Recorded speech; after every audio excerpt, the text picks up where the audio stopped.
Oh my God. Wow! It's a non-hill can. It's a tsunami. That was the worst one ever. That Oh was my like God, was it? Did you get like really? Did it really give a all beer spritz over there? over my desk. I was like, Oh no! I'm surprised that your desk doesn't really smell like Nod Hill yet. I mean, I'm sure it does in some ways. I got this paper here, and it's like that's where most of it goes in. So yeah, Oh no! it smells like beer. Yeah. Nice, nice. Well, I need to know which Nod Hill beer this is, Chris. I'm a connoisseur at this point. This is a new one, I believe. I don't know if I've had this on the air. Oh, this is the Zoar. Zor. This is a newer one, I think. The new one, they were introducing it because they were having some kind of thing at the Hickories, which is a farm. Ooh. They were introducing it at the farm or something like that. Oh, very nice. They have all kinds of great events going on up there, and we talk about them so much. We're still hoping just for a beer sponsorship. We just we just want free beer. Oh, beers. Yeah, yeah, yeah, yeah, Good. yeah. Oh, Mom's here. And Mom is here. Mom and dad are here. Perfect. Perfect. Well, yes, we are excited to be here. And it's officially summertime, everyone. And I've got my summer yellow. I've got my hot lip earrings. and I've got Philip J. Curtis is here. Midnight is in the house, everyone. he's in the chat. He is in the chat. How you doing, Philip? Well, I hope everyone is enjoying their summertime so far. Chris, I have to know what you were doing this weekend. You were having some summer fun. Yeah, well, we went swimming in the lake today, and yesterday was what, Saturday? What the hell did we do? We just yesterday my daughter Frankie, she started her job. She's got a job. Oh my God, her first job. Job, but other than babysitting and stuff, which is a job, by the way. Yeah, But yeah, it is. that's like a really important job. This is Extremely. she's working at Books on the Common, which is our local bookstore. Well, that is such a marvelous and enchanting place to work. Who doesn't want to work at a gorgeous, lovely town indie bookstore? I mean, really. It's amazing. So I mean, it's like a dream job. It's like me working at like a pizza place or something. I would say that the bookstore would be perfect for you too, Chris, not the bookstore. If they had pizza and beer in the bookstore. Chris, maybe that's what we need to do. Maybe we need to go into business and make the perfect store place. Books and beer. And pizza? Oh my God. I know my mom is out there right now just saying that she loves that. There's the hilarious story, amazing story, where my mom woke up from actually a kind of scary surgery and thank goodness everything was okay. We were all so relieved. And after she saw like both me and my sister, the only other thing that she had to say, aside from like, I love my babies, was I want pizza. It was the funniest thing. My mom loves pizza. Hey, Mom. Oh, Anna Weaver in the chat is saying that actually exists in Indianapolis. Books and Brews. I'm sure it does. Somebody, but they don't have one here where I live. And damn it, it's about time that they. We need one here. We need one here. Books and Brews and pizza. We need to kind of rhymey way to say that. Just in parentheses, and pizza too. And pizza too. That would be the perfect place. That is so great. Oh, Mom said thanks for sharing. It's a fantastic story, Mom. It's one of my favorites. Thanks a lot. Well, Philip J. Curtis also just mentioned coming soon to the 100th episode. And it is coming up, people. It is coming up because it is 8 o'clock. I can't officially say it. Welcome to FUMFA 99. 99 people. This is really amazing. We can hardly believe it. And we're so excited to be hosting our 99th show. And we are also so excited to have such a special evening planned tonight with some North Carolina based poets who are all friends of a special guest, a returning special guest of ours, Chris Abate, and also Maura Daddle. If you remember hearing from them about a year ago, they are back with some fabulous poet friends, and we will get to hear from all of them tonight. It's going to be awesome. But Chris, what is coming up soon? Definitely our 100th episode. Our 100th episode will happen 2 weeks from tonight, although tonight is our 99th. Next week, of course, is 4th of July holiday weekend. weekend. People are going to be, looking at the fireworks displays and, eating potato salad and drinking beers and what have you. And they won't have time. They're going to be busy. Having a good time. I probably will be too. So what the hell? So then 2 weeks from tonight, July 10, our 100th episode, featuring the work of Katie Schneider, the Schneiderator. Schneiderator, yeah. And yours truly. We're going to be sharing we're going to be selfish and share our work. And, we booked ourselves for the 100th night. We don't like that tough toenails, and we're just going to do it anyway. So that's going to be on the 10th, and you have to join us for that and bring some champagne. Yes. At it. And then the following week, we have a super special thing going on, and it's not going to be on Sunday night. It's going to be on Friday night on the 15th, and it's going to be live in person in Norwalk, Connecticut. So, unfortunately, a lot of people who look in on this may not be able to join us, but who knows? Road trip. Listen, road trip people. Not that far. Norwalk, North Carolina to Norwalk, no biggie. Come on. Right off 95, okay? Colorado Colorado or Norwalk. It's just hop, skip, and jump. It's flying. Evolution, which is a fabulous ecologically minded store. Awesome You store. can get all kinds of stuff. Everything from clothes to art to like laundry, incense, soap, environmentally friendly laundry detergent. I mean, you can get all kinds of things, and they also have a little coffee shop in the back. And we're going to have a live in-person open mic. And if you're interested in that, check out our website. Or not our website. We don't have a website, but check out our Facebook page. Yes, our social media. Check out all of it. Follow us on everything. You can get the scoop. You can sign up ahead of time. You can reserve a spot there. It's going to be, I predict, standing room only, because so many people want to see us already have a lot of in person because they want to see exactly how tall Katie is. You've only ever seen me, most of you in here, you don't even realize that I'm about 6'5". I was a basketball player. I'm just kidding.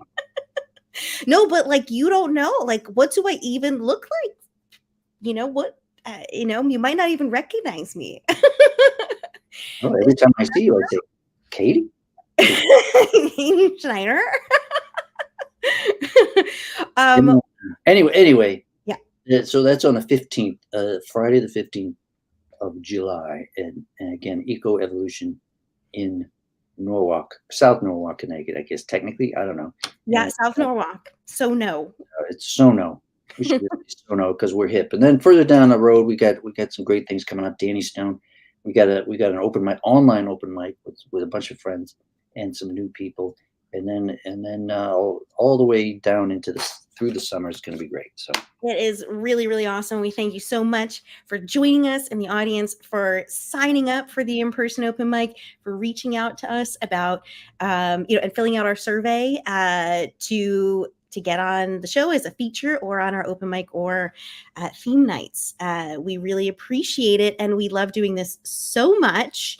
And back when we got started, the first months of quarantine, we kept saying, gosh, we can't wait to have an in-person. Maybe we could do something in person one day. And now it's going to happen. So we're very excited about that. And excited to hit show 100 and keep it going. But we need to get started with our 99th show tonight with our North Carolina poets. And we're just going to start out by bringing them all up here to tell you how they know each other and to just kind of tell a little bit about their story before we get to our first reader. So let's welcome our North Carolina poets, Chris Abate, Bartholomew Barker, Amber Watson, Anna Weaver, and Morrow Dowdle. Welcome. And Chris, everyone, can you tell us how you all know each other and how this show tonight came to be? Well, thank you for inviting us. This is fantastic because we all know each other. We are a part of a group called Living Poetry, which is a group of poets that started back in 2009. And we have just had, since that time, just different get-togethers, critique groups, open mics, different just gatherings, prompts, get-togethers at Panera's and Starbucks and restaurants, and then we've had anniversary parties. So all kinds of things, book clubs. So that's how we all know each other. So there are lots and lots of members, and what you're seeing here tonight are kind of a more core group of members. And we're just happy to be together, and this poetry has brought us together and has created these friendships and bonds. It's great. We love that, Chris. And I just want to tell Chris Belden that he's surrounded by poets tonight. He's our prose guy over here.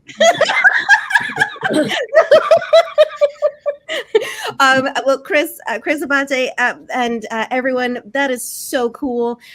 We love writing community. We love poetry communities, and we're so happy that you found each other and just have such a wonderful group of friends and support where you can share your work and just be friends and have tons of fun and support each other in other ways as well. We love it, and we're so excited to know you, Chris and Morrow, and to get to know you, Anna, Amber, and Bartholomew tonight. So thank you so much for being with us.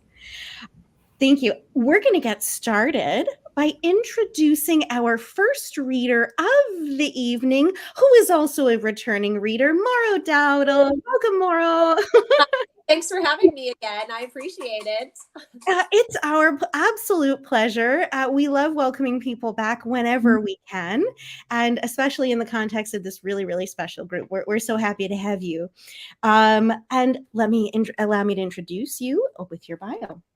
Morrow Dowdle is a poet living in Hillsborough, North Carolina. She has been published in numerous journals and was a Pushcart Prize nominee in 2018 and 2020, as well as a Best of the Net nominee in 2020. Awesome. She edits and critiques poetry for Sunspot Literary Review and is a member of the Living Poetry Collective based in North Carolina Triangle. In addition to being a poet, she enjoys her day job as a physician assistant in mental health. That's awesome. Morrow, take it away. Thank you. So I just want to say really quick, Chris and I were talking today and we agreed that this is our favorite reading we've ever done. So cheers to you both. I'm going to start a little heavy tonight and get lighter as I go along, but I really just have to go here. Fingerprints. Those billboards bordering the road into Asheville advertise no opinion on fast food or shoes, the top ambulance chasers or surgeons who fix boobs. This is not product, but agenda, coercion crouched in authoritative trivia, stock photos of a woman and baby who may or may not be related. The only facts that matter, the fetal brain at 5 weeks, heartbeat at 6. Mental tricks to bend our empathy, worming the word murder into our awareness without sharing it in massive lettering. Imagining the death of our children, ourselves, rather than a nascent collection of cells. And here's a new one, fingerprints at 9 weeks. A quick fact check busts that bluster, but who's going to notice at 70 miles an hour toward gourmet food and boutique-lined streets? Their own fiddly digits smearing grease over our eyes, throwing dice and betting on ignorance and guilt, fear that breaking their law trumps breaking the law. as if they actually believe that our assortment of arches and whorls herald our humanity, the sanctity of individuation. Gorillas and chimps have them too, yet no one is liberating them from zoos, canceling research labs that tested them like unwanted children who persist as one big social experiment. I want the signs screaming that those forced to be born do more poorly in school, suffer more psychological disorders, commit crimes more than their planned peers. Fetal fingerprints no longer a blessing when they're being pressed into ink. Precious embryo no longer a prayer when they're locked up and forgotten.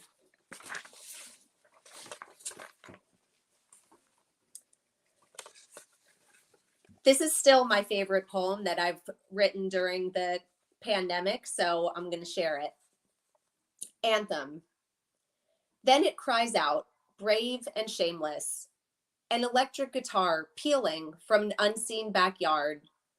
Some impatient soul cannot wait for when outdoor concerts are legal again, so they donate an earful to sequestered neighbors. There should be a buzz of voices, a swelling cheer. Instead, silence wraps around each glowing note.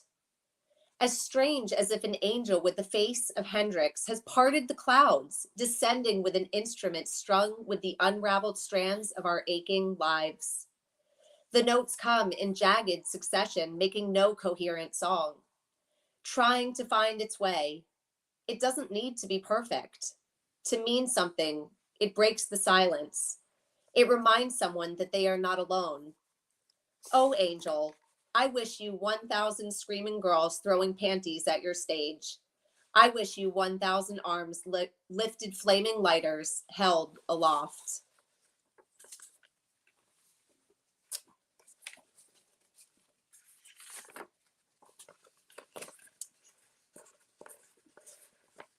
All children.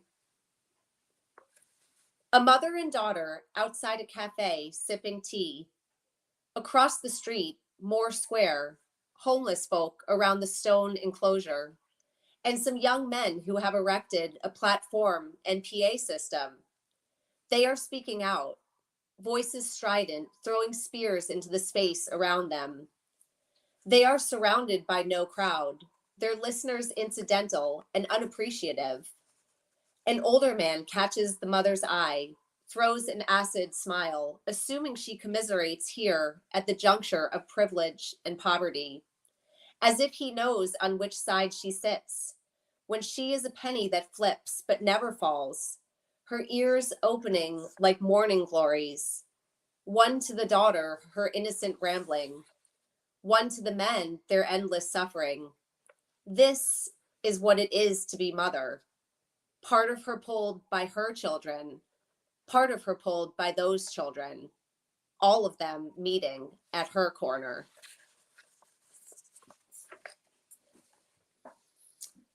So I don't always write about socio-political events, but it's definitely been in our face. It's been in our face always, but a lot going on recently in the news, and you see it, I see it, whether I'm listening to it or actually living it. The next one is called Brow. I am my own muse, the subject I know best. Frida Kahlo. Pithy image on a bookmark. The artist's head, a quote beneath. Meant to inspire freedom. Then why is she not free? Face raped of its integrity. Two eyebrows no longer united. Segregated by a clean gap.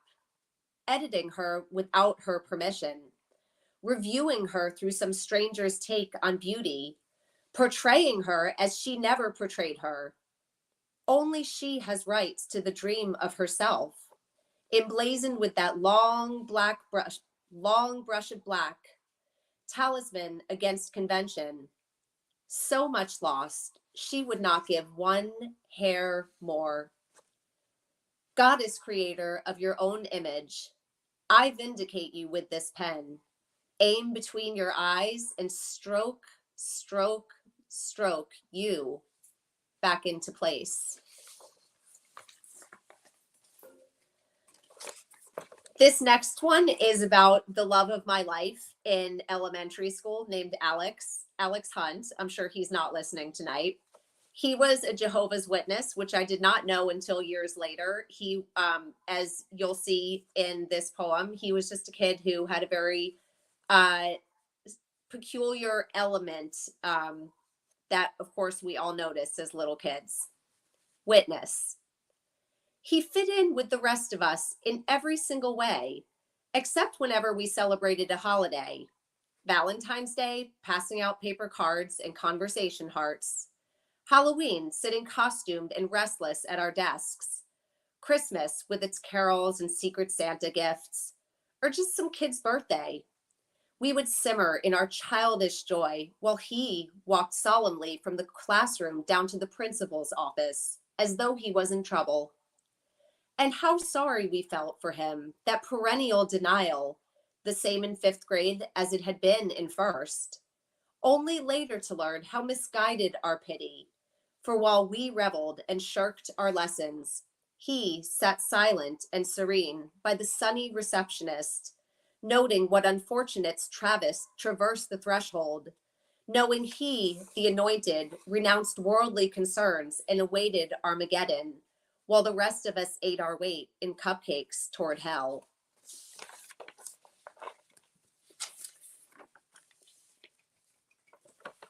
And I'll finish up with one I wrote more recently.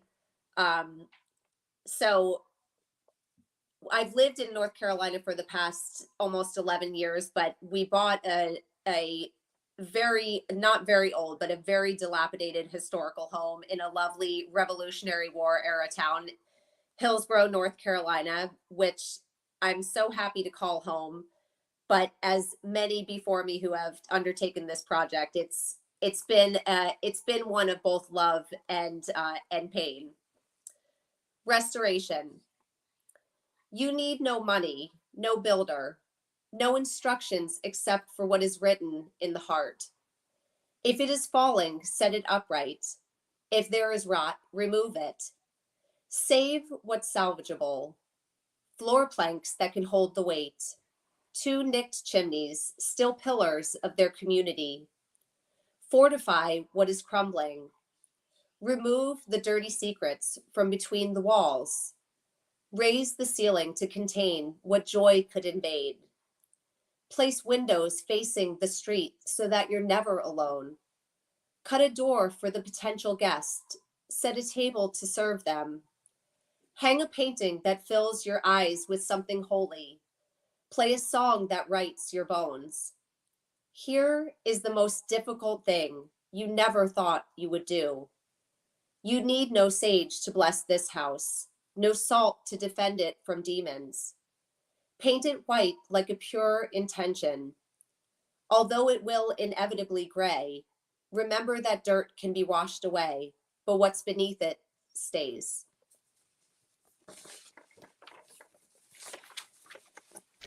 Woo!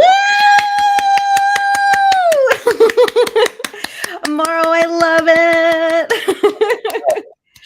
I love that last one. It's so serene, so lovely, and sounds very challenging to handle a house that old at the same time, but so beautiful. Thank you. I appreciate it. Morrow, just loved your poems. Some really powerful ones that are so rooted in characters, people, individuals, and in their goals, their feelings. Each one is so is so beautifully crystal clear that I'm seeing it. I'm feeling it. Really fabulous poems. I enjoyed all of them, but I was especially taken with the one that is speaking of Frida Kahlo, and I wrote down, "Only she has rights to the dream of herself." Ooh, yes, I love it. And Thank you. the opening poem, which of course was very appropriate. I don't know if that was written just recently or if that's been around for a while, but I always, I mean, I love that kind of work, and I always think as an artist, like, what can we do, right? I mean, Mm-hmm. so many things Yes, we yes, can yes. do. We can march and we can sign things and we can, give money and all these kinds of things, and all that's great. And then, you know, how great is it that we have this talent, right? To And this medium, this opportunity, these platforms, to not only express ourselves, but to be able to share that, to to share our feelings, to connect with other people, to encourage them, to rally them. Yes. Yeah. Yeah. yes, and Well, I mean, I'm sorry, Chris. well, no, I was just gonna say, if everybody who had a talent, an artistic talent, who just did that, wrote where they wrote a poem, they wrote a story, they painted a picture or whatever it says, everybody just all did it. Yeah. Yeah. It might actually add up to something. Yeah. Yeah. Anyway, go ahead. Absolutely. I was just going to say that to that point, I was thinking, because I know at our last visit, you all had asked, what something to the effect of like, what's been the most meaningful part of being a poet? And, 20 Yes. years ago, I would have said it's like therapy, but now I would say it's community. And Yes. truly, like, the people who are here tonight reading, I would call all of them friends, some of them really close friends, actually. Some of them know stuff about me that almost nobody else in my life know, for real. Don't ask them on. I'm gonna ask him. Yeah, I'm gonna ask him. What's the tea on Marl? But truly, like, and it's amazing because the community that we have together and the synergy that we have and the encouragement we give each other as poets, it's going to sound silly, but it's like a model for how things can be in the rest of the world, where Like people connect how good it can be. totally, and I people agree. connecting over art and becoming impassioned. And I would definitely say that there's a cyclical element. I'm very socially, politically, active and motivated, and when I get the energy to write work like that, then it fuels that fire even more. So yeah, there's so Absolutely. much to be said for the way that poetry can be like prophecy in the modern age, right? Yeah. Absolutely. Absolutely. I always remember seeing Harvey Keitel, the actor, being interviewed. He said, if you could get the heads of state, or from around the world, to put on a Shakespeare play, there would be no more. Seriously. There would be no more war, Seriously. because they would have to work together. They would have to Yes. you would have that community that comes from like the Absolutely. community of poets, and they would get to know each other in a way that most people don't get to know each other. Certainly, those people don't get to know each other in that way, and they wouldn't be able to. They would not be able to pull the trigger, to do something like No. I'd like to think that. that. I'm very cynical over here, despite my yellow shirt. Well, I'm cynical too, but I think But I love that idea. I get what you mean about sure the they would do power it. That's of the reality of it. But if you could magically make them do it. Yeah. Yeah. I there's believe that something to though. it. I mean, there's so much power in creativity, but poetry particularly, because we have an opportunity to truly reflect, within ourselves, and then to reflect back out into the world, that distillation of our experience of things happening at this place and time. And it might be, for me, I love writing equally on the macro and micro level, right? Like Awesome. I may And have you do. a very poignant experience in my personal life that turns into poetry, but there might be something huge and global going on that's equally essential. So Absolutely. it's what we do really means something if we allow it to, right? We could sit in our closet and write for ourselves, which there's something to that, right? Valid. But we allow it to come out into the world and to let it be a vehicle for connection. That's some A big stuff, powerful man. thing. That's big. It That's is. big. It absolutely is, Mauro. Thank you so much for starting us off with a bang and talking about just fabulous work and talking about the power of your community, about what poetry can do and how it can connect with people and kind of help build bigger communities of people who are really thinking and feeling about important things. Thank you so much, Mauro. Thank you so much for having me. It's such a treasure. Yay!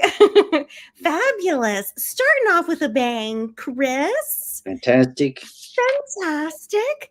And we need to welcome our next incredible North Carolina poet from the Living Poetry Collective. We need to welcome up Amber Watson. Welcome, Amber. Thank you for having me. Thank you for being with us tonight. Chris, would you do the Give honors? us some dirt on Mauro. Oh, yeah, we want Yeah, I'm sworn to secrecy. No, poets we can't dish each other's. No. I Poets are good like that, Chris. Yeah. I understand. So Amber, I'm going to read your bio, and then we're off to the races. Amber Watson was born and raised in Gloucester, Mass, and attended Wheaton College in Massachusetts, where she majored in English and completed an honors thesis in creative writing. For the past Awesome. decade, she has called Durham, North Carolina, home with her husband, her teenager, and rescue animals. She works as a freelance writer and runs a local restaurant news blog called Bites of Bull City. She is also a foster and adoptive parent, serving on the board of local nonprofit Fostering Families. Amber is a member of the North Carolina Poetry Society and was selected to participate in their 2022 Gilbert Chapel Distinguished Poets Series as an emerging poet. Awesome. Yeah. Yeah. Published in journals such as Constellations, Ligeia, Analogies and Allegories, and I'm sure many, many others. And take it away, Amber. All right. Thank you again for hosting all of these wonderful North Carolina poet friends, and for having me too. I really, really love this. So as you heard in my bio, I chose to become a parent through foster care and adoption. And that has been a huge part of my life for the past 6 years or so. The pandemic gave me extra time to process a lot of those experiences and emotions. As you can imagine, it's really complex. So I figured I would start with a few poems from this realm of my life, and little snippets. This first one is a prose poem, and it captures this little moment in time along this journey. It's called Wheels in Motion. Huddled in the middle of our driveway, your foster parent inquires if we'd be interested in adopting, as casually as one would ask if we'd like ketchup with our fries. We gaze over as you hop into her car with a backpack twice your weight in Barbies, books, and little girls' clothes. There's an immediate lump in my throat because how can we say no, and how can we say yes, to something of this magnitude? We always said we'd be open if the right fit came along, which was easy to say before there was any real possibility. And just like that, you become a possibility, to decide if we want to give this whole family thing a try. Like it's the same as having you stay for a weekend that unexpectedly unfolds into forever. She tells us to call your social worker in the morning, puts the car in reverse, and we watch our future daughter wave from the back seat.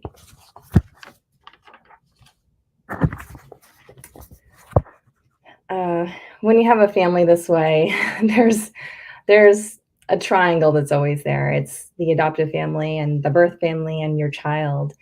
And it's really hard to balance all of those pieces. It's nearly impossible. And I think that's why I've come to writing about it, especially recently, giving myself some time to process it, because it helps me sort of work through a lot of that and figure out where it's unbalanced and how I feel and how my child might feel. So the next couple of poems are about that, the challenge of trying to find that balance, and sometimes it's not always possible. Second mother. First, there was the one who gave you breath, shed blood and forced new life into the chaos, the woman with the automatic title, mother. By the time I arrived, you had already exhaled this earthly air for a decade, fully formed, an entire childhood. And when that shattered, you had me. Even as I labor through your suffering, not just in the early moments of your life, but for the rest of your existence, my role remains obscure. A second thought, a consolation, a legal bond, as thin as paper.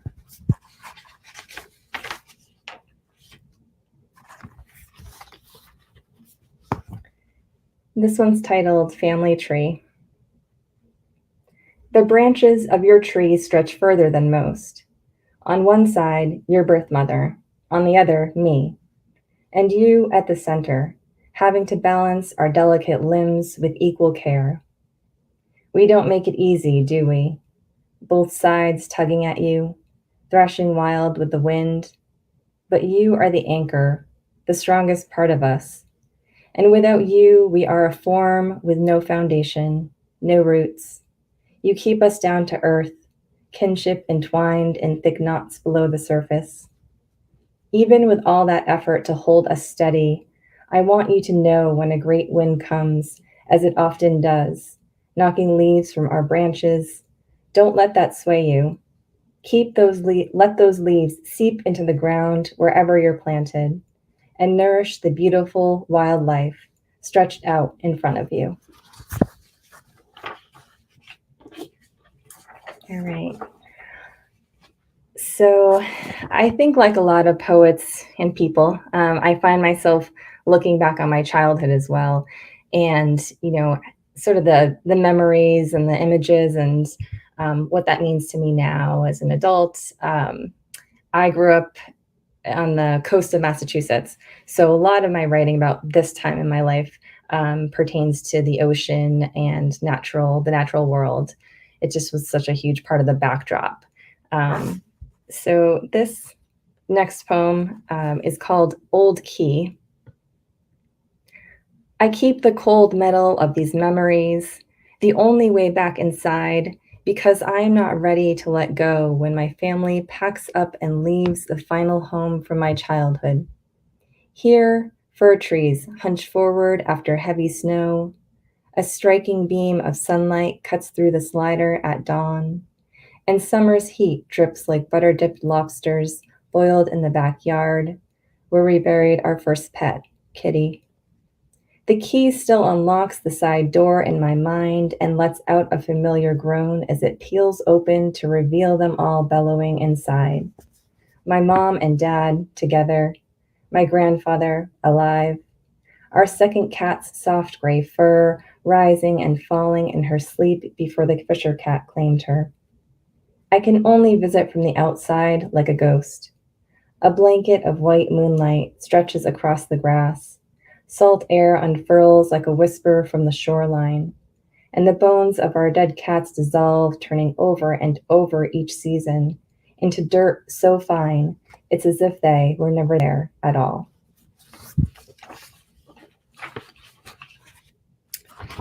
So now that I'm in Durham, North Carolina, I'm about 2 or 3 hours from the coast, and I miss it, obviously. I miss it a lot, but I definitely miss it in high stress moments. And I think whether that's personally, at home, or whether that's things going on in the world, I just miss being able to go down to the beach and just walk, just me and the waves. So I figured I would write a little poem about that. Landlocked. After an argument, I retreat into the heavy night air.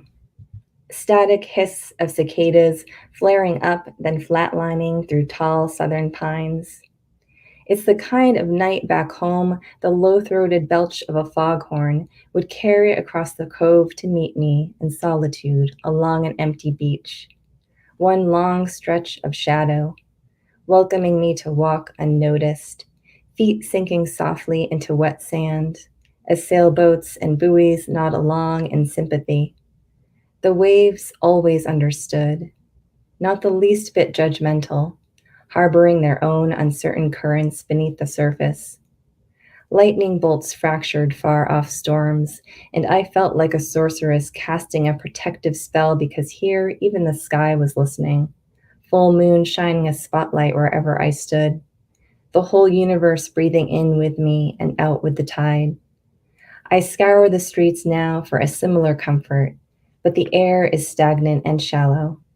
What would be the quick flicker of a lighthouse offshore is only headlights rounding a turn, and rows of houses are not the same as silent ships bobbing gently in a black asphalt sea.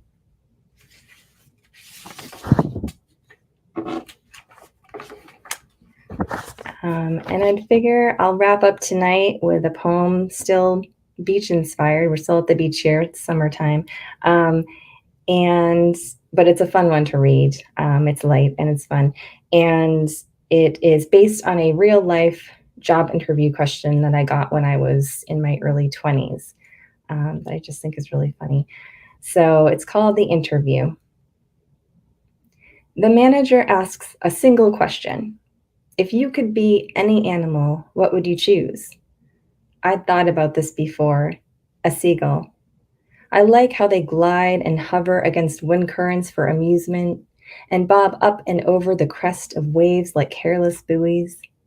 They never run out of fresh seafood, flying over the rocky shoreline to hurl a mussel or sea urchin against the sharp edges of earth, splitting open the richness. Yet still find the gall to steal an entire bag of chips or wrapped slice of cheese from a picnic and shit on people they don't like. Their silhouette can make a sunset picture perfect, soaring straight through the center, wings licking the fiery edges like Icarus. They don't speak in whispers, always screaming a guttural want or warning, their unmistakable pitch woven into every seaside soundtrack. And they never have to answer to anyone, including an exec sitting behind a desk asking what they'd like to be if they weren't a seagull. Thank you. Woo! Amber! So vivid, so poignant. All of them. I was getting goosebumps. I was quoting. I was putting quotes in the chat. Thank you. Amber, what was that job interview for? What kind of job? It was at a focus group facility. You know those places where they call you and they say, do you qualify for this survey? And they ask you like 10 questions. Yeah. So it was actually a physical building where they would call all the people. It was in California. They would call people and they would see if you qualified for this survey. And so it was a job to be basically the receptionist there. And that was the only question the manager gave me. And I did get the job. I didn't stay long because it was kind of a weird, it was a weird place, but right. I just thought that was great. I was like, if this is the only question, that's hilarious. I wonder if we were collecting data on that too. Maybe that would make sense. That's interesting. Amber, that is so great. Such powerful items you touched on and just really resonant and really poignant, very, very moving. I mean, first, talking about this journey of being a foster parent and adopting. Wow, how powerful. And to dive into that. And I think one of the lines where it said, you are the anchor, talking about the child, just so incredible. And also about kind of a little bit of that feeling of displacement of being far from the water. And I've never quite lived that far, at least in recent history. I need to be near the water too. So I hear you. But it was just such beautiful imagery of your home and your hometown. And I never felt so poignant to hear what the foghorn belch. I was like, that's hilarious, but I'm feeling it deeply. I'm like, oh, I want to hear it. You're longing for it. Really lovely stuff. Just great. Thanks. I'm so glad you enjoyed it. Yes. I'm thinking of that guy, who asked you that question for your job, and I'm thinking of Moro's, her crush Alex, and all these people who are out there somewhere in the world, and it's inherent. They have no idea they've made it into a poem. I mean, for all eternity. Yeah. find out somehow, you know. And now they're a part of our lives. True. That is That's true. It's kind of awesome. scary. You can never, that's what I say about poets are so observant that if you're in their family or that, my husband and my kid, they know this, like they're fodder for whatever's going on. So they have to, like, They're they're in gonna the pop up books. in these things. The Polish poet Milosz said, well, if you, what do you say? It's something more or less like, if you have a writer in your family, you're finished, or something. Usually like you're screwed. It will be published. Amber, I wanted to ask you, I mean, you're all part of this fabulous collective. How did you get connected? And, Yeah. it's a wonderful thing, but maybe like what's one really wonderful aspect that you just love about it? Yeah, well, I think it's really special for me because I don't know about Anna, but I might be one of the ones that came on during the pandemic, the only one so I didn't know any of these people before. We met literally, I jumped in about a year ago. I got back into poetry really during the pandemic, and I was looking for that local community. I was looking for people to help me critique my work, to, just bond with it. And so I reached out to Bart and got going on the critique groups. And then I became close friends with so many of them. And now I've had the pleasure of meeting most of them in person now. Yay. Yay! And so it was really, I really feel grateful for it because it gave me this whole new outlet and made me feel less isolated during lockdown. And where most people were like, "Oh, we lost friends during the pandemic," I gained friends. Like, we feel the same way. So many, our online community and poetry community, writing community, like exploded during the pandemic. It's amazing. I guess maybe that is the bright side of this, and that we get to meet more people that, I think especially as poets too, we're a little bit, I know I'm introverted, and I think some other, it's one of those things where we're more, our work is done in solitude. And so it's nice to have that outlet where we can actually connect with other people. So. Oh no, it's so fantastic. I mean, we've had, 200 plus writers on this live stream, and I, the majority of them we've never met before. Never met them in person. But it's like never met them from literally all over the world, so True. It's just been amazing. It wouldn't have happened without the terrible pandemic. That has been like the silver lining, right? Like there's nothing good about what happened. But I completely agree. Yeah, there's not, everything else is so bad, but then I look at this one piece, and I think exactly. the one thing that really I can say, okay, this something I got something out of it. It gave me purpose and it gave me community, and so I'm really grateful for. And as you said, it brought you back to poetry, and we're hearing this incredible work, and we're thrilled that you're making it, and that you have such a fabulous, community to just support you and help you encourage you along the way. That's just awesome, Amber. Just gorgeous poems, and so lovely to meet you. Thank you, Amber. Yay. All right. Another awesome NC poet, Chris. Well, I don't know what's in the water down there, but apparently incredible ingredients for wonderful poetry community and incredible poets. Just really powerful work, and I'm just loving this community, and we'll have to have you all back again, of course, at some point, but we still need to hear from everyone tonight. I'm already thinking of next time. I just loving the community. We need to welcome Bartholomew Barker. Hey, Bartholomew. Thank you guys very much for having me. Thank you. Thank you so much for reading with us tonight. I'm going to share your bio for us. Bartholomew Barker is one of the organizers of Living Poetry. Yes, a collection of poets and poetry lovers in the Triangle region of North Carolina. I want to move to North Carolina now, Chris. No. His first poetry collection, Wednesday Night Regular, written in and about strip clubs, was published in 2013. Whoa. His second, Milkshakes and Chili Dogs, a chapbook of food-inspired poetry, awesome, I love it, was served in 2017. He was nominated for a Pushcart Prize in 2021. Born and raised in Ohio, studied in Chicago. He worked in Connecticut, whoop, whoop, for nearly 20 years before moving to Hillsborough, where he makes money as a computer programmer to fund his poetry habit. We love it, Bartholomew. And just give me a cue for when you need that screen up. Let's go ahead and let's try and share the screen so I can have my visual aids go out. Let's select the window. Yes. Sorry, Bartholomew. No problem. I'm ready to go. So tell me, does that work? I will trust that it does. If not, interrupt me. You're all set, ready to go. Great. Thank you very much. This is a practice fire. So those of you that don't know what a practice fire is, that's when the local fire department will actually set fire intentionally to an old abandoned building so they can practice.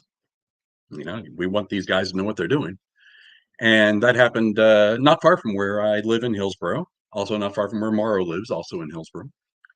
And that inspired this poem, which then later got published in the Gyroscope Review. I want to set a practice fire in my life this weekend. Watch it burn. Gaudy orange flames, pillars of smoke, visible for miles, so even school friends I haven't seen in years will comment on Facebook. Hop in the car and just drive.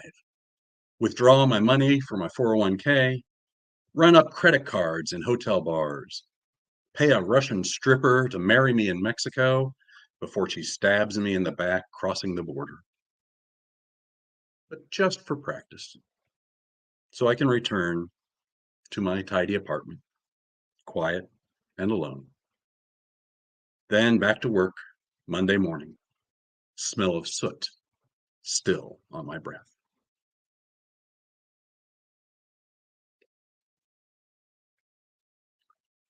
I hope everybody recognizes the picture of the great poet Charles Bukowski. He's one of my heroes, and so I wrote this poem called Never Meet Your Heroes, which got published earlier this year in Last Leaves. Never meet your heroes, and mine was hard to find. I spent all day searching the bars of Los Angeles, my crisp printed pages of poems becoming sweat-stained from sun and sidewalk. I had to buy him a drink before he'd even look at my work. And though he already stank of rum, it was an honor. After a cursory read, Hank slapped me on the back, a little too hard. That's a good start, kid, but you're too smart for your own good. Too many years in college, and I was only there for 4. Not enough working. Look at your hands. No calluses. And it's true. I've only ever worked with my mind. Never carried a mailbag, nor jarred a pickle. But I have a callus on the last knuckle of my middle finger from years of writing longhand. And when I showed it to him, he laughed the laugh too loud of an afternoon drunk.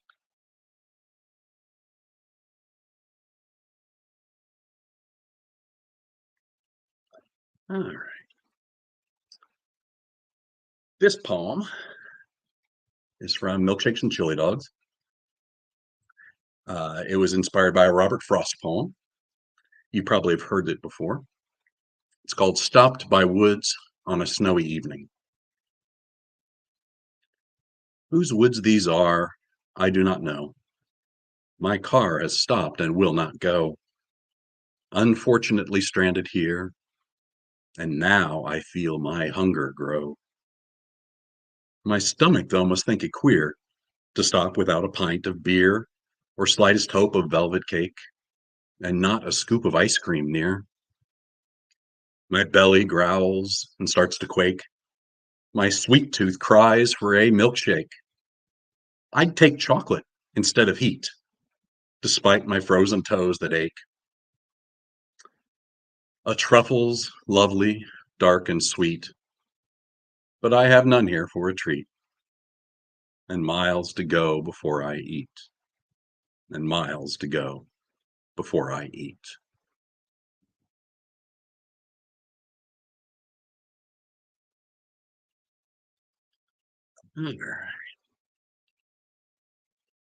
This one is from Wednesday Night Regular. Though technically speaking, I wrote it before I started working on the stripper poems.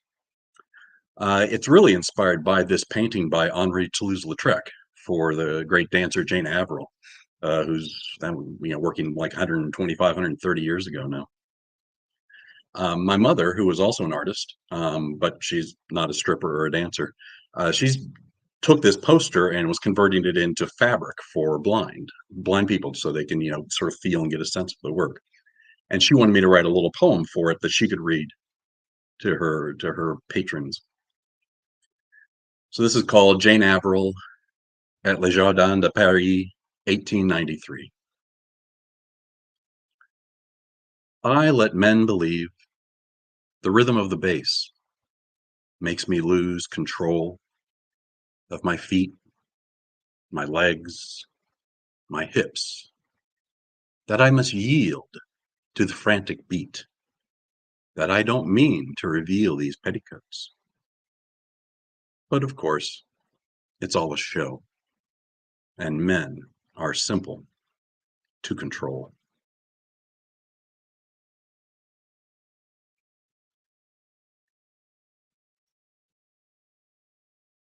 So this poem is called The End.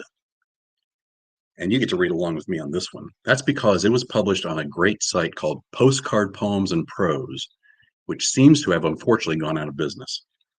But I submitted several short poems, and the ones they accepted, they then produced a backdrop to behind the poems and would post that online. It was great stuff. And this is one of my favorites. We ravaged our hotel room like an aging rock star. After a career of gold, records, and groupies, we overachieved, accomplishments both gory and glorious. We flung our fellow men to the moon and our robots to the stars.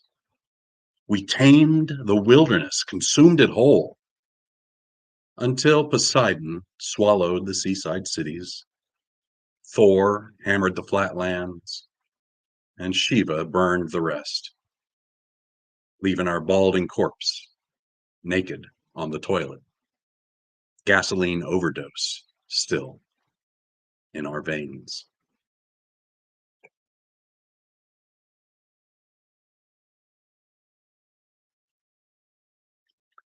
And finally, for me, the title poem from Milkshakes and Chili Dogs.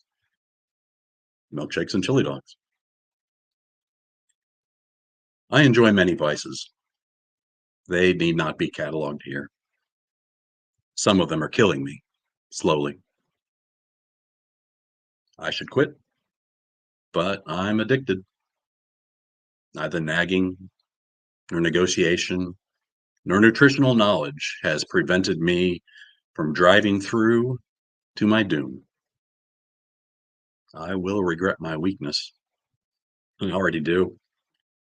If I'm lucky, it will finish me quickly.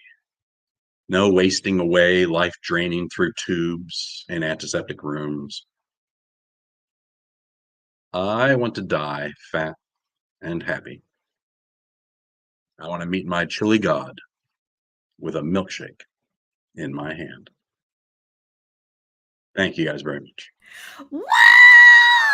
Oh my God, Bartholomew! Fabulous poems. I mean, so much fun, so many great reflective moments. The visuals were just fantastic. Your reading voice was just like had me captivated. Just really just powerful and poignant, but really fun at the same time. Just awesome stuff. Chris, wasn't he fabulous? I have a couple of things, but where in Ohio were you I was born in Troy, up in Miami County, west of Columbus, north of Dayton. But I spent most of my youth in Wilmington, the county seat of Clinton County, down southwest. I'm from Canton, Ohio. So I just wondered. You had to know. I visited Canton many times for the Hall of Fame and Football Hall of Fame, and of course William McKinley's grave. He's buried up there. Of course, yeah. And I love the Bukowski. Oh, that was so cool and hilarious. And I have to tell you, I have a friend who met Bukowski as well. He happened to know somebody who knew Bukowski, and they hung out. And my friend drove Bukowski home. Bukowski said, "I forgot my key. Can you climb up into the window, second floor window, which is open, and come down and open the door?" My friend does it. He climbs up like a tree. I don't know how he does it. Oh my God. The door was unlocked. Of course. It wouldn't be a story otherwise. That's too good. Well, I hope that long after I'm dead, someone's telling stories like that about me. That would be the best thing. It's classic stuff and great. And the frost, funny frost. Yeah, that was so good. Miles to go before I eat. I was like rolling on the floor over here. That's too funny. And I want to die fat and happy. I love that. And that shorter poem about that painting, what men are simple to control. I was like, ooh. And so good and just so fun. And just really, especially with your reading voice with the images, I was just like, I was totally captivated.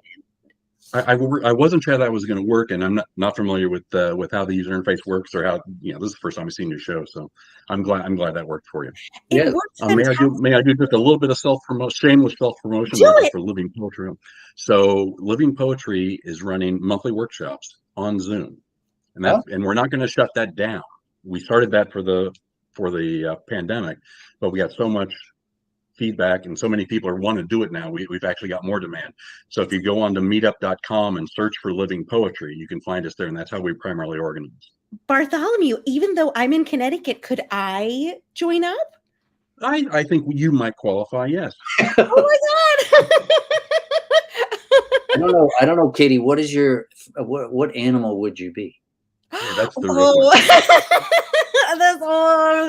I better choose the right one. They ask people. That would be amazing. Actually, I with all of you incredible poets here, and just hearing about how wonderful this community is, I'm dying to be a part of it. Everyone in the audience as well. Fabulous, thank you. There's people writing in the comments. Melissa Slattery saying, can we post the information? Oh, so Bartholomew, maybe if you can send that over to us in the private chat, and we'll post that out to everybody on Facebook and YouTube, that would be awesome. But we just have one quick question for you, Bartholomew. So you are you're one of the organizers of Living Poetry. How did it get started? Tell us about its beginnings. So our founder was a lady named Angelica Toiber. She moved to Raleigh about the same time Living Poetry started. She got there, she didn't have any friends, and she thought, well, I love poetry, I'll start a meetup group. And meetup it wasn't in its infancy, but it hadn't really kicked in yet. Yeah. And so she thought, well, maybe I'll find a couple of people we can hang out, read poetry to each other, and she just got bombarded. People said, oh yeah, I love poetry, I'm joining up. And so she started doing what's called a poetry brunch, which is still going on. A monthly poetry brunch, like Saturday mornings at one of the local Panera Breads. I think they've moved since then. And that's how it first ended. Then they started doing workshops, and we started doing all the other things. The poetry book club started, and we just went through, and that thing's been going on for 12 years now. Oh, wow, that's amazing. Mm-hmm. That is just fantastic. Oh, just best wishes to your community. That is just fantastic. We know what community means. Chris and I, we finished up our Master of Fine Arts. That's what FUMFA is for, FUMFA. About 11 years ago. And the community was so fantastic. Like, that is still such a big and special part of our lives. And we're so great. We're so happy to see that in your community. And it's exciting that we could be a part of it remotely. And I feel like I need to get something rolling around here in Norwalk, Connecticut. Chris? You can spread Living Poetry North or Living Poetry Connecticut. I would encourage you, and I'll be more than happy to help if I can. Bartholomew, that would be amazing. All right, we're going to be in touch. I mean, we'll be in touch anyways, because now, like if you move to a new place, just to say, well, I don't know anybody here, and you just put that out, and boom. What an awesome thing. Wonders of the internet, we can do that now. It's wonderful. It's really, really wonderful. Bartholomew, just fabulous, fabulous poetry. And thank you so much to everything you're doing with the Living Poetry Collective. And, if you send us over in the private chat, the details, we'll post it. Momentarily. Fantastic. Thank you so much, Bartholomew. Thank you, everybody. Awesome. Oh, and didn't you just love how he swung his glass of wine around? Did you see that, Chris? That was so great. I did. Ooh, it was theatrical. If only it was a milkshake. Oh, and like a coney dog, it would be a chili dog. A chili dog. Well, in Ohio, anyway. But is this an Ohio term? There was a place called Dick's Dogs, and you had a coney. It was a coney dog. It was basically a chili dog. Does Bartholomew is confirming this? Oh yeah. Oh yeah. I had to use chili dog because I think that's more widely known than coney. Right. In my head, I immediately translated it into coney. Well, Bartholomew knew exactly what you meant, so there you go, Chris. And we all just learned something if we weren't from Ohio. Chris, that's fantastic. Oh, how wonderful. Just fantastic. All right. Well, we need to welcome our next North Carolina poet, Anna Weaver. Welcome, Anna. There she is. How are you this evening? Oh, just unmute yourself from your end. I forgot that I took that precaution. Thank you for the reminder. No worries. How are you this evening? I'm doing well. I'm doing all right. This is terrific. I'm so pleased to be here with so many poets who I know personally and whose work I like and respect. That's always nice feeling. Awesome. And Chris, will you do the honors? I absolutely will. Anna Weaver writes as a former soldier, a lover of flatlands, and a woman with loyalties scattered over the landscape. Her poems have appeared in Connotation Press, O Dark 30, One, and elsewhere, earning nominations for the Pushcart and other prizes. She's performed her poetry in 33 states and counting. Wow, that's pretty good. That's awesome. Mike in downtown Raleigh called Tongue and Groove. That's a great. For the past 4 years, Anna has served as a performance coach for North Carolina's state champion in the Poetry Out Loud recitation competition for high school students. She shares tips for open mic hosts and performers at openmictourist.com. openmictourist.com. Check that out. That's right. All right, maybe we could learn a few things. I know, that's awesome. All right, take it away. All right. Not unlike Morrow, Friday's news has pretty much subsumed my thinking and my emotions. So fair warning that everything I've brought tonight is either a little sad or a little angry. I'm going to start with one that I wrote the week Brett Kavanaugh was confirmed to the Supreme Court, which happened also to be the week I had minor elective surgery. It's called On Showing Up at Open Mic 5 Days After Plastic Surgery. And isn't it just like a poet to stand here, bruises concealed, but fingering the stitches? Then again, is anyone ever really sure whether she wants people to look or to look away? And who isn't threaded and taped together by her choices? I didn't tell my surgeon, but the truth is I'm hoping for a scar, so I never forget just how open I can be. So I remember that someone once looked inside and that now something will always be missing. Something left a hole that my body remembers. I want an even scar, deliberate and quiet as Braille. One that says to anyone close enough to touch that acceptance is a language I speak only with the heavy accent of agency. One that says this is my body and I decide. Thank you. Okay, so I have 2 teenage daughters whose futures and lives were also changed on Friday and openly devalued, and who are very much on my mind. I wrote this one a few years ago. It's called Drinking with My Daughter. You could say it's fitting, me writing this in a fancy bar designed to feel like an Old West saloon. Not really fooled into thinking it's some other year, but glad for the chance to try. Because this is just the sort of place we might sit together someday, after college has raised her that last inch and she's tall enough to see over a swinging door and walk through like she belongs, like she's a little bored. Along the wall, wine bottles cradled in iron. Above us, wicker fan blades in slow motion. And here on the weary bar top, sweat from my glass adds one more ring.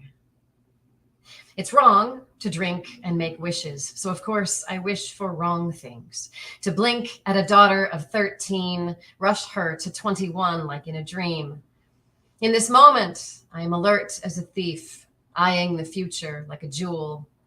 Drink this, I say to no one next to me, scrying into the ice for proof it'll be all right. That some of the things I teach her will be useful, if not always good. And that when it's time, she will know how, after each sip, to bare her teeth against the burn.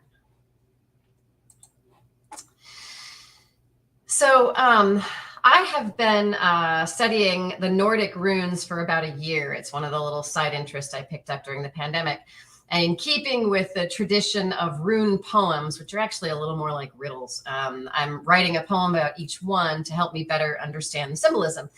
This one is for the rune that's called Weird, W-Y-R-D, also known as Odin's rune, which is blank.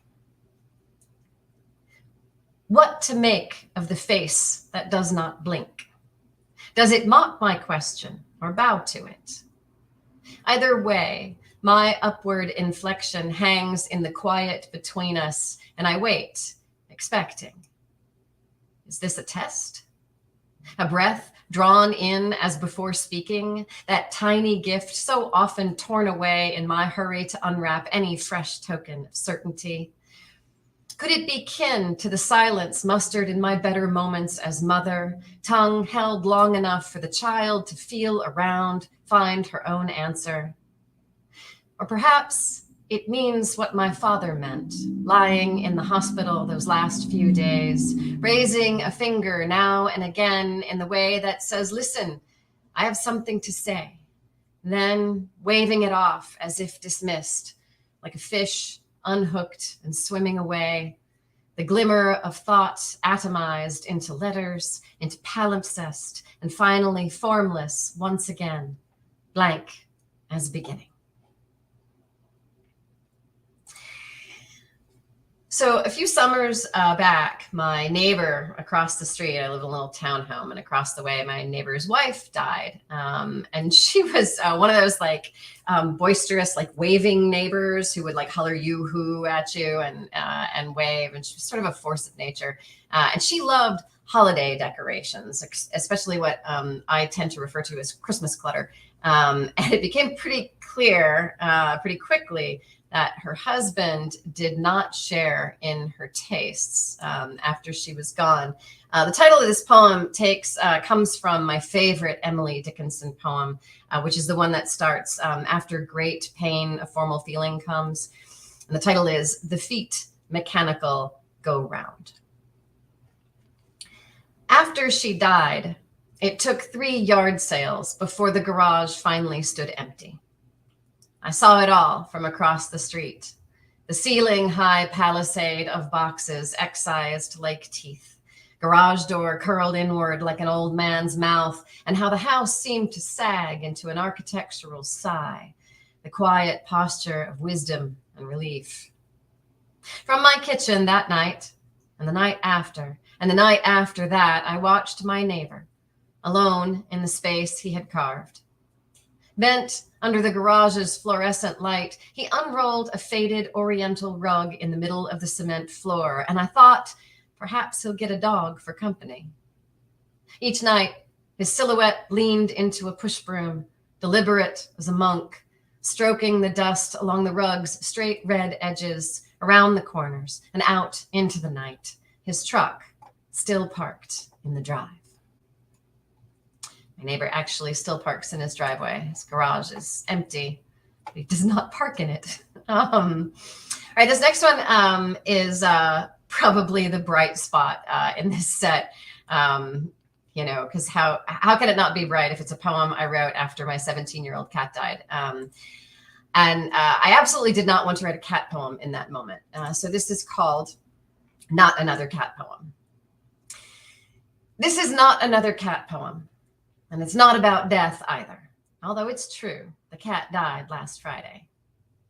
It's also not about divorce, which may be a surprise. Now, this poem will be about something new. So new, I have not yet seen it. Oregon, maybe, or the Northern Lights, or Mount Lemmon in Tucson. I will find someone who's seen those things and tease this poem out of him.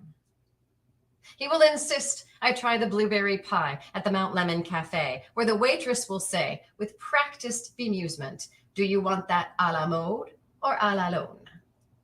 And I will work her into every story I tell about Tucson, right after I tell about the saguaro, the way they look so huggable until you get up close. He will go on to marry someone else, that man. And I will tell my Tucson story at his wedding and hug his new wife like a saguaro. That's how I know this isn't a divorce poem.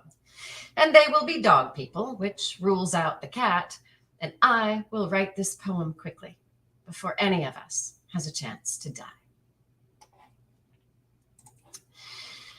All right, I'm going to close with another mood poem that features a cat, among other things, but this one I do mean to be at least a little bit optimistic. It's called Keening. They come like animals, some fleeing, some fighting. Full wingspan words, live born of me and howling. Once, for the cat, when the needle went in, his neck flexed, then soft, doll eyes floating away on some dead sea. And again, when the baby came after the long countdown, a loud, wet thing suddenly outside my body. This time for you, for the last untangling of hands, the crucible of letting go. Now, as before, cue the peace of being hollow, of walking away empty as a vessel. Cue me as cupped hand, as upturned face, mouth open, waiting for rain. Thank you.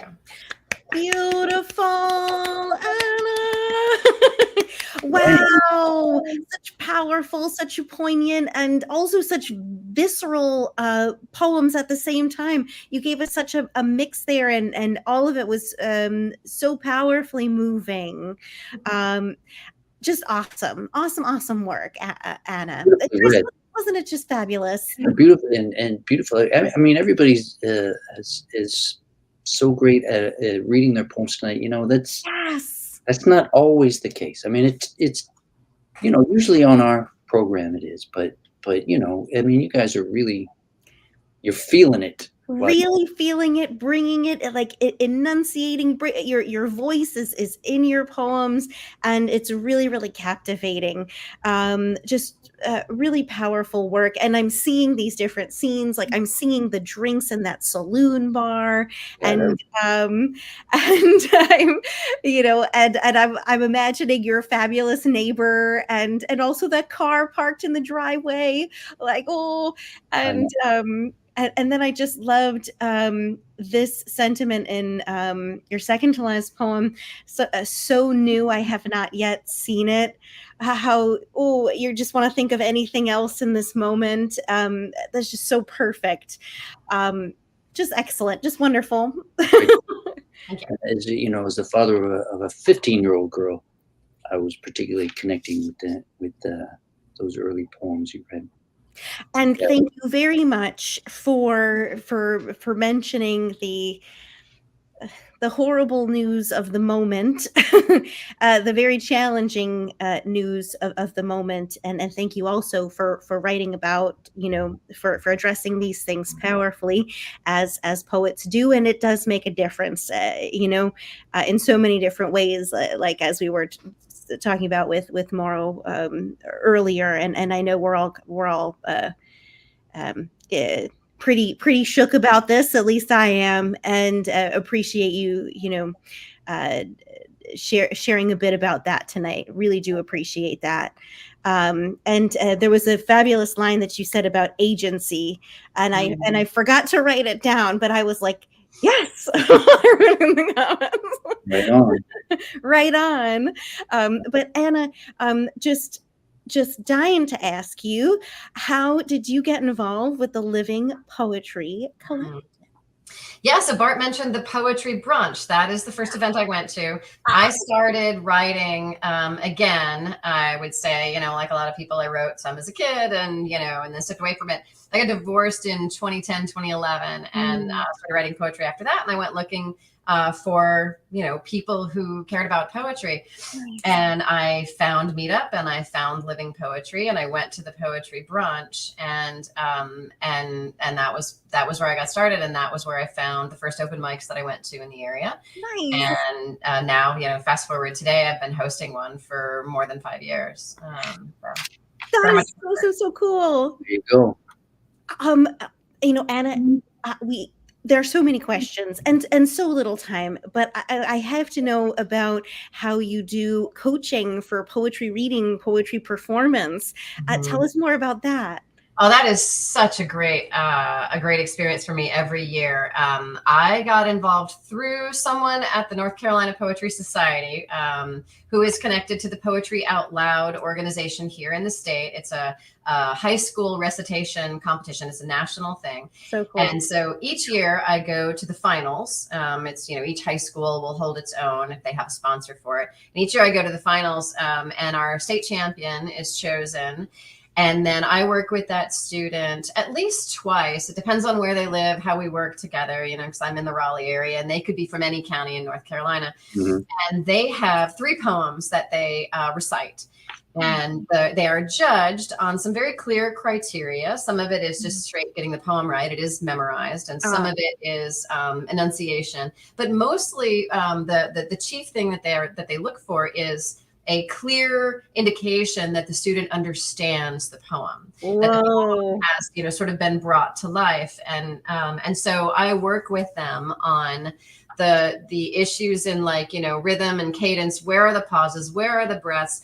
Where is the high point in the poem? A poem often has 2 high points, and not to start too high so that you have somewhere to go. There are a variety of things that you can do to signal understanding. And so I work with those students. And actually my student this year made it to the finals round in nationals. She did not win, but she went pretty far.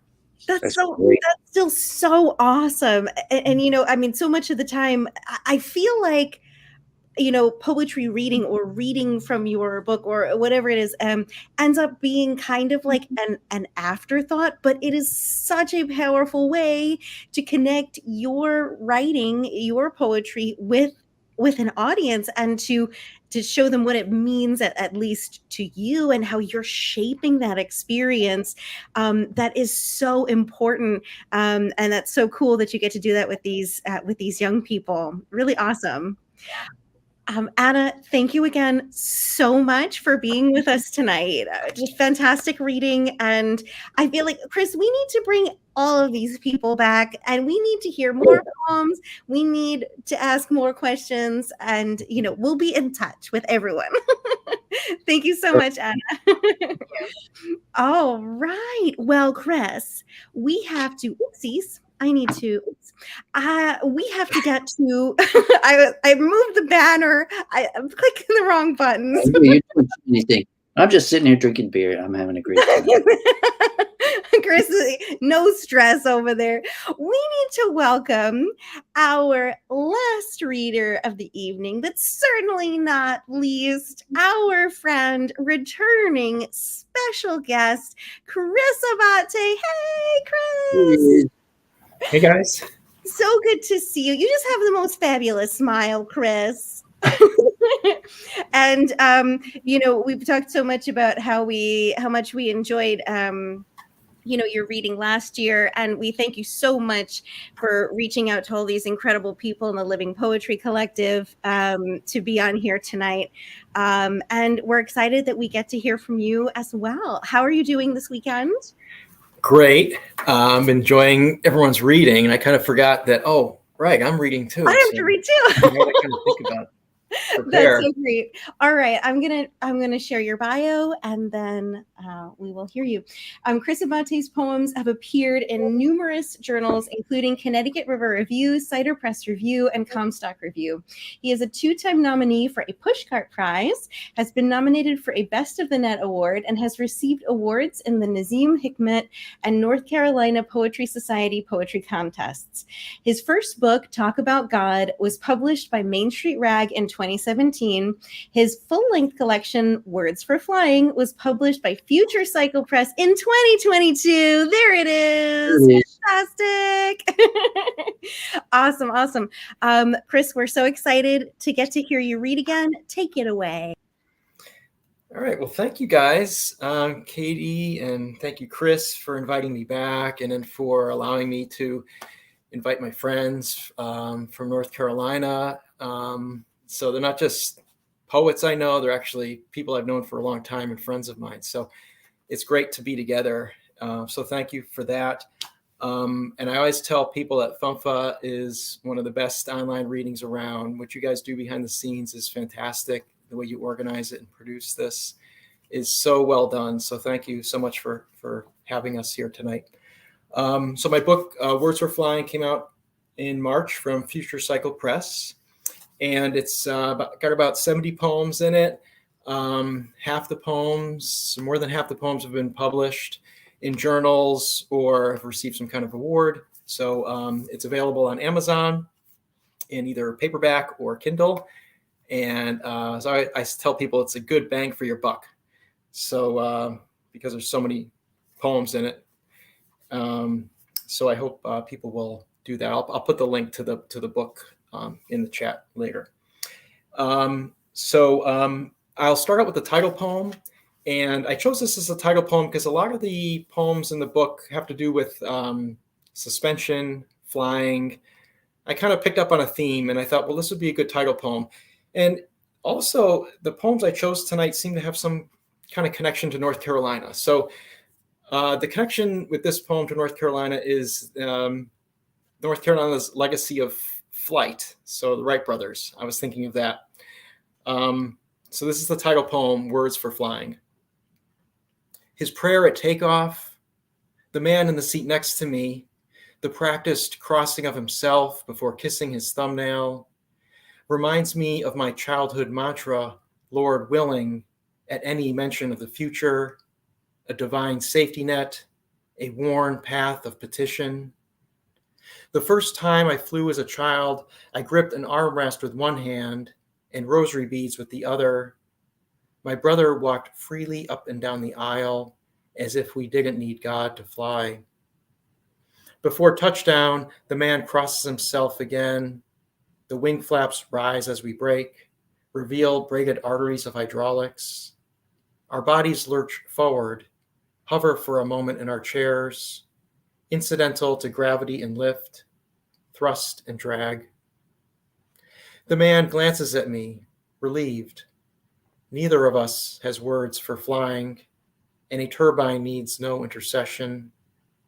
More likely, we are the plane's prayer, suspended between body and spirit, ignorance and understanding.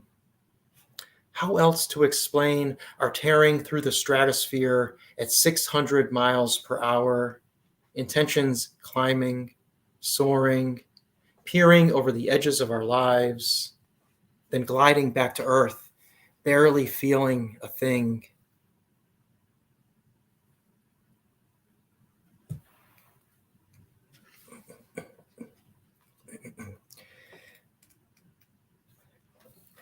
There are a lot of people moving to North Carolina, and as a result, there are a lot of road widenings here, and there is a new highway being built just down the street from me. It's Interstate 540, and when the highway was coming in, there were some old houses nearby that had to be demolished to make room for the highway. So this poem is called After the House is Demolished. After the house is demolished, for the new highway, there is only debris, pink fibrous innards, strewn femurs and fingers, its bones pointing every which way. It is a body blown apart, a massacre of serenity, a casualty of migration, loss on top of loss. I'd like to make sense of other things that have been destroyed by the fires, floods, and murders I've seen on the evening news. My father says, cremated when he dies. I imagine him in a pile of ash, his shoulders, chin, and eyes. His knees I would balance on some nights after dinner. His laugh lines, his inflection, his sayings. He used to hand a red rose to every woman after Mass on Christmas Eve. What happens to gestures of kindness like this? To the disparate parts of this thing I call Dad? A perfect array of petals, a stem and thorns.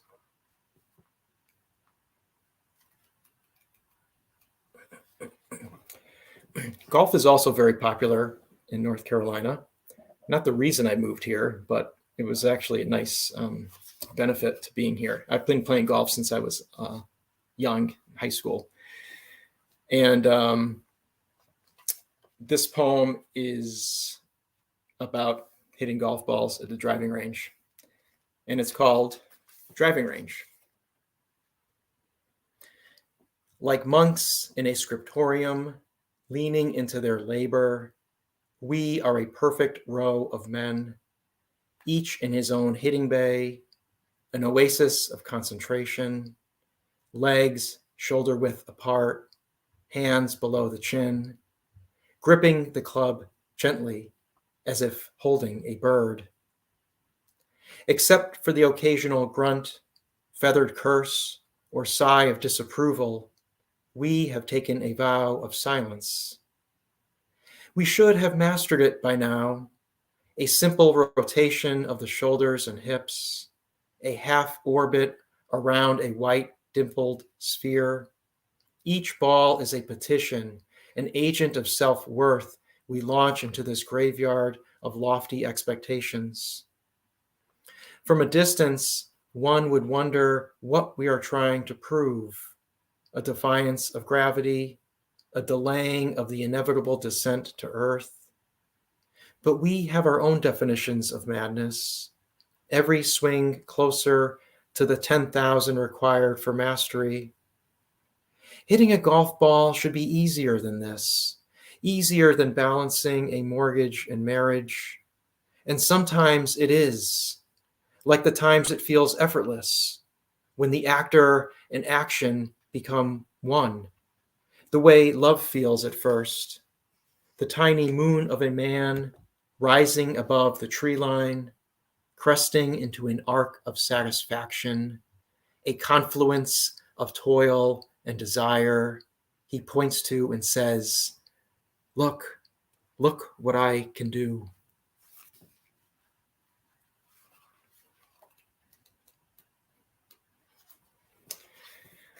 On last week's FUMFA reading, one of the poets read a poem about bowling, or mentioned bowling, and Chris Belden said, "There are not enough poems about bowling." So, lo and behold, I have a poem in the book about bowling. This is awesome. I'm from near Hartford, Connecticut, and in Connecticut, and along the, I guess, the Atlantic coastline, mid-Atlantic, duck pin bowling is very popular, or maybe was popular back in time. A lot of duck pin alleys have closed over time, but there are still some in Connecticut. When I go back to Connecticut, I make sure I go to Duck Pin Bowl. There's an alley in Hartford across from the Mark Twain House, or near the Mark Twain House, that still has duck pin bowling. And duck pin bowling, there's short pins and a smaller ball, like a 5-pound ball, and you get 3 rolls.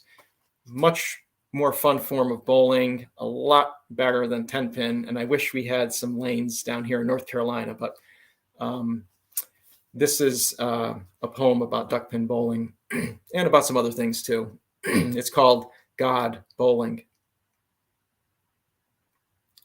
When the thunderclap was a cosmic crash, when it shook the foundation of the house until the vibration rippled upstairs to the room my brother and I shared, we called it a strike. And when it sounded like a train that had passed, a rumbling in the distance, the sky merely clearing its throat, we admitted that even God sometimes threw a gutter ball. The only picture of my grandfather I remember is of him in a suit and tie, holding a bowling ball to his heart, eyeing pins at the end of a lane. His obituary from 1959 read, Giuseppe Stefano, expert duck pin bowler. Not what my mother had told me about him, farmer, immigrant, factory worker, gardener, but rather what I imagined him to be, herder of storm clouds, gatherer of sky, hands that made thunder.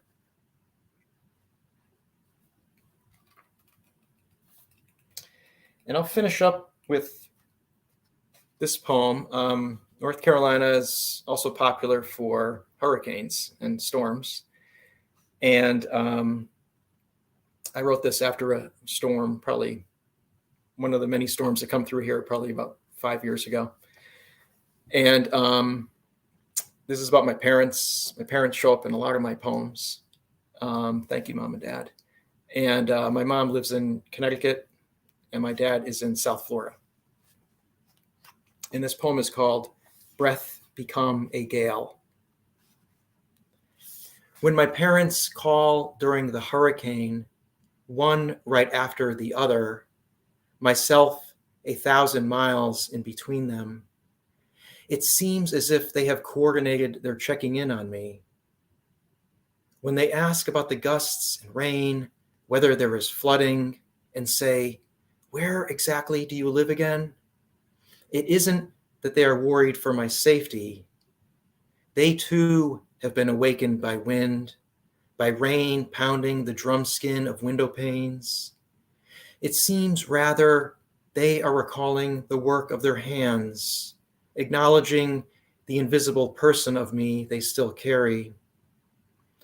When I hang up with one, then the other, and stand on the porch to watch the storm scratch its fingernails across the sky, reaching behind while the angry head of it spirals northward, it reminds me of the years they were together, the infinite distance a couple must bridge, and of my body, the last part of them still conjoined, a breath become a gale. Thank you. Gorgeous, Chris. Oh, every single poem, like Maro just wrote in the chat here, Chris, please keep reading, just sucking us into these beautiful, poignant, powerful stories, these pictures of your family. And it's reminding me of some of the poems that we heard from you before. And also so cool, since it is North Carolina Poets Night, to really have that connection, to the flight, to to what's kind of changing down there.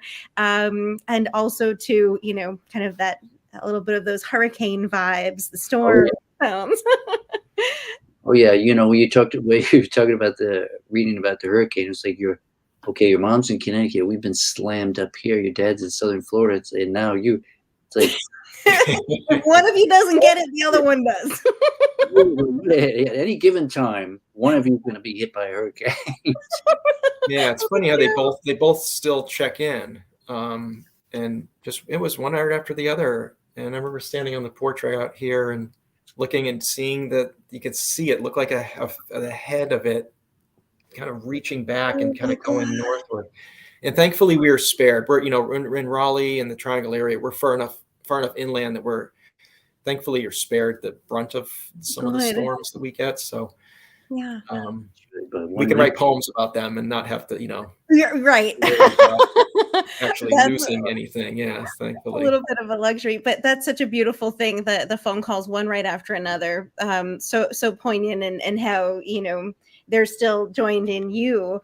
And just the bowling poem, which I thought was a fabulous connection to last week, which cracked me up.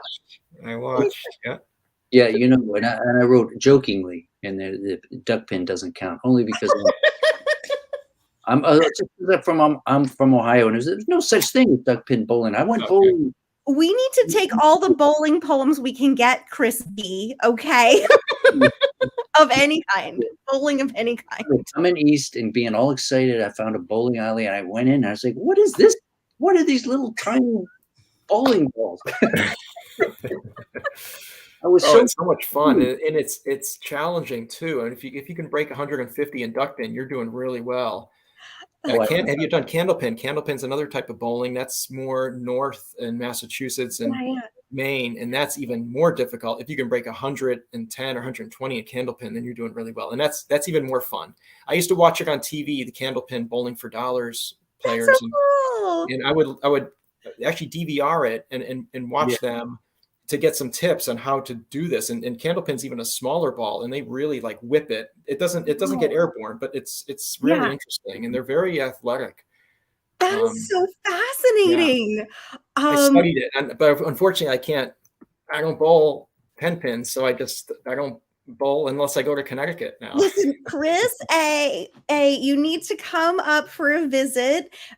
Bring all of your fabulous friends here. We'll go to all the great writer spots around here, get some beers, and then we're gonna go bowling and then write all kinds of poems about it.